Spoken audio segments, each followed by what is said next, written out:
जोर शोर से हुई, जहां कांग्रेस खुद सवाल उठाती रही बीजेपी की कार्यशैली पर, सरकार पर, तो दूसरी तरफ अब बीजेपी के डिप्टी सीएम बीजेपी की तरफ से पहुंचे, मौके पर परिजनों के साथ मुलाकात की मृतक के, और क्या कुछ इसके बाद का है वो भी सुन लीजिए। बातों से बहुत ज़्यादा दुखद है, बहुत गलत है। राज किसी व्यक्ति का नहीं, कानून का राज होना चाहिए।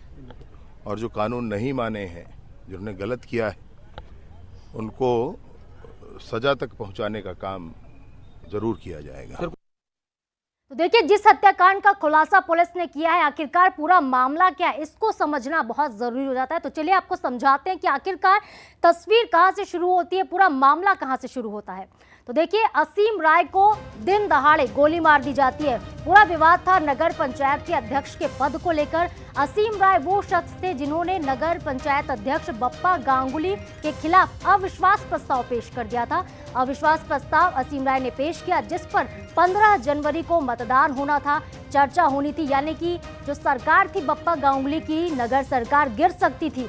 ऐसे में इससे पहले ही असीम राय की गोली मारकर हत्या करवा दी जाती है। और जब इस पूरे हत्याकांड का खुलासा होता है तो आखिरकार ये पता चलता है कि असीम राय की हत्या नगर पंचायत के तत्कालीन अध्यक्ष जो थे बप्पा गांगुली, उन्होंने ही करवाई है। न सिर्फ बप्पा गांगुली इसमें लिप्त पाए गए, बल्कि कांग्रेस के एक और नेता को भी पुलिस ने गिरफ्तार किया है।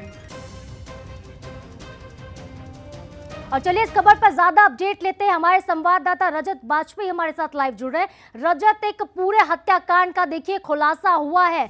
15 जनवरी को मतदान नगर पंचायत के लिए होना था, इससे पहले असीम राय को मरवा दिया जाता है। क्या अपडेट आपके पास रजत? और देखिए किस तरीके से सिलसिलेवार समझाएगा, पुलिस ने एक एक करके पहलुओं को जोड़ा है, आरोपियों को गिरफ्तार किया और पूरा खुलासा किया है।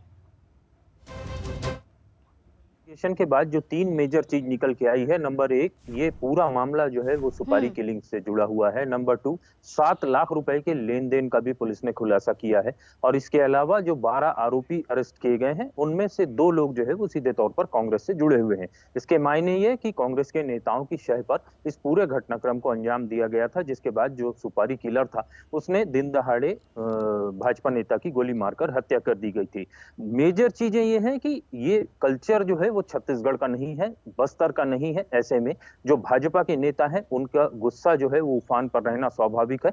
इस वक्त की अगर बात करें तो पखांजूर थाने के बाहर काफी संख्या में भाजपा के लोगों की भीड़ इकट्ठा है और वे काफी हंगामा कर रहे हैं। आरोपी को जल्द से जल्द सजा दिए जाने की मांग कर रहे हैं। और यदि इस तरीके के मामले का उजागर होने के बाद अगर उसे राजनीतिक उसमें रंग चढ़ता है तो यह स्वाभाविक माना जाएगा, क्योंकि यह पहली हत्या नहीं है जो भाजपा के किसी नेता की हत्या हुई है। इससे पहले नक्सलियों ने भी लगातार विधानसभा चुनाव से पहले और विधानसभा चुनाव के दरमियान भाजपा के जो नेता हैं, जो अंदरूनी इलाकों में नक्सलियों के प्रभाव वाले इलाकों में काम करते हैं, वहां हत्याएं की थी। और भाजपा लगातार इस बात को लेकर जो है वो पिन पॉइंट कर रही थी कि कांग्रेस शासनकाल में बीजेपी के लोगों की हत्याएं हो रही हैं। ऐसे में एक बार अगर ये सीधे तौर पर अगर इस तरीके की बात निकल कर आती है कि कांग्रेस के लोगों का इन्वॉल्वमेंट है इस घटना को अंजाम दिलवाने में, तो स्वाभाविक तौर पर लोकसभा चुनाव के पहले ये जरूर मुद्दा बनेगा और कांग्रेस के लोगों को इसका जवाब देना पड़ेगा।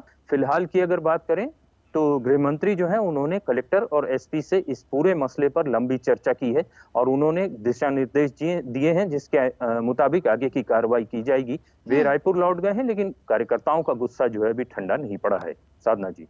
ठीक है रजत, नजर बना के रखिएगा। बहुत बहुत शुक्रिया तमाम अपडेट के लिए, पूरी जानकारी